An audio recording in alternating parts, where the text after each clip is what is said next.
Al llegar a la región de Cesarea de Filipo, Jesús preguntó a los discípulos quién dice la gente que es el Hijo del Hombre. Ellos contestaron unos que Juan el Bautista, otros que Elías, Jeremías o alguno de los profetas. Él les preguntó, ¿y ustedes quién dicen que soy yo? Simón Pedro tomó la palabra y dijo, tú eres el Mesías, el Hijo de Dios vivo.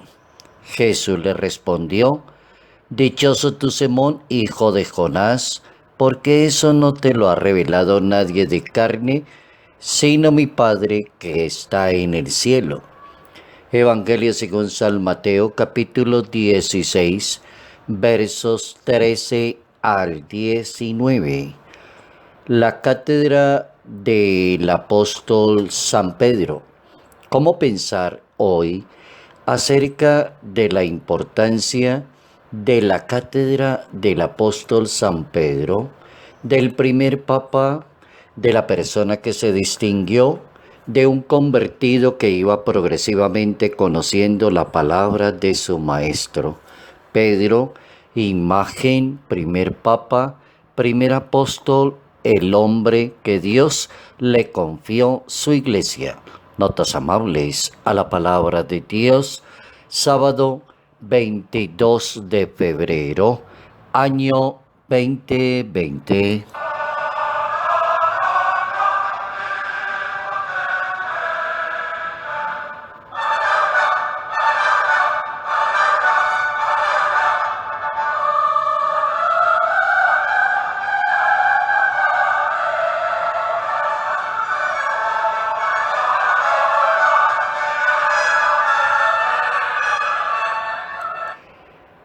¿Cómo pensó Jesucristo en la iglesia?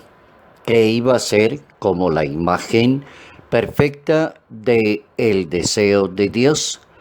Una iglesia que fuera de hermanos, una iglesia de comunión, una iglesia que trabajara a la base como evangelizadora y fuera misionera por excelencia. De acuerdo a la Santa Biblia, el Señor Jesús, después de estar en un buen rato de oración, llamó a los que Él quiso y los eligió, los 12, para que vivieran con Él y predicaran el reino de su Padre Celestial. A esos apóstoles los fundó a manera de colegio, es decir, de un grupo estable, y puso al frente de ellos, sacándolo del medio, a Pedro, y ahí los envió primero a los hijos de Israel y luego a todas las gentes, a la humanidad, a hablar precisamente de su evangelio. Según la hermenéutica, en la Iglesia Católica, Jesucristo fundó una comunidad cristiana jerárquicamente organizada, con autoridad y dirigida por los apóstoles. El primero de ellos era San Pedro. Posteriormente, según los relatos del libro de los Hechos de los Apóstoles en la Santa Biblia, entre los primeros seguidores de Jesús, en una iglesia organizada, aparece el obispo de Roma, que es sucesor de San Pedro, a quien, según el Evangelio, Jesús eligió para la misión de confirmar en la fe a las demás personas. Luego el Papa es el obispo de Roma como lo conocemos y tiene una relación con San Pedro. El Papa es considerado el obispo de Roma, vicario de Jesucristo, sucesor del príncipe de los apóstoles, sumo pontífice de la Iglesia, patriarca de Occidente, primado de Italia, arzobispo metropolitano de la provincia de Roma. Es soberano del Estado del Vaticano y es siervo de los siervos de Dios. Cuando Jesús de Nazaret instituye la iglesia, hizo de Simón Pedro, el pescador del lago de Galilea, la piedra de su iglesia. Le entregó las llaves de la iglesia, dice la Santa Biblia, y lo instituyó pastor de su rebaño. El Papa tiene ese encargo, el de ser depositario de las llaves de la iglesia, y el pastor del gran rebaño que forma la Iglesia Católica. Esa sucesión de personas desde San Pedro hasta nuestros días ha continuado a lo largo de 21 siglos, según la persona que conocemos del Santo Padre, el Papa o Sumo Pontífice de la Iglesia Universal. San Pedro recibió el martirio en la ciudad de Roma en los años 64 al 67.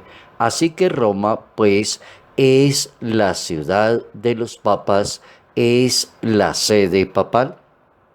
Y cuando uno habla de la sede papal, está hablando del Papa Obispo de Roma y sucesor de San Pedro, y que le toca como principio fundamental visible la unidad de la Iglesia. El Papa goza para evangelizar y mantener unida a toda la Iglesia. Él es el sucesor de San Pedro. El Catecismo de la Iglesia Católica, en ese numeral 882, dice que el Papa, obispo de Roma y sucesor de San Pedro, es el principio, el fundamento perpetuo y visible de unidad tanto de los obispos como la comunidad de los fieles. El obispo de Roma es quien permanece en la función que el Señor le encomendó a San Pedro, primero entre los apóstoles, y que había de transmitirle a los sucesores. Luego es cabeza del colegio de los obispos, vicario de Cristo, pastor de la Iglesia Universal. ¿Qué podemos saber acerca de la vida de San Pedro, cuya fiesta se celebra hoy, la cátedra del apóstol San Pedro? La Biblia nos cuenta que luego de la resurrección los apóstoles realizaron cantidad de viajes. Aproximadamente en el año 36 San Pedro y San Juan organizan la iglesia de Samaria y luego allí aceptan la palabra de Dios. El apóstol de Jesucristo y primer jefe de la iglesia era un pescador de Galilea que dejó su casa de Cafarnaúm para unirse a los discípulos de Nazaret. Tras la muerte del maestro, San Pedro se convierte en el líder indiscutido de la pequeña comunidad de los primeros creyentes comunitarios cristianos de Palestina. La Iglesia romana considera a San Pedro el primero de sus papas. Allí fue detenido durante la persecución de Nerón contra los cristianos y murió crucificado. Una tradición poco constatada sitúa la tumba de San Pedro en la colina del Vaticano, lugar en donde el emperador Constantino hizo levantar en el siglo IV la Basílica de San Pedro y de San Pablo. Bien interesante que nosotros los católicos le demos toda la importancia a San Pedro, a los apóstoles, al Papa, a la Iglesia unida íntimamente a la persona de Jesús de Nazaret.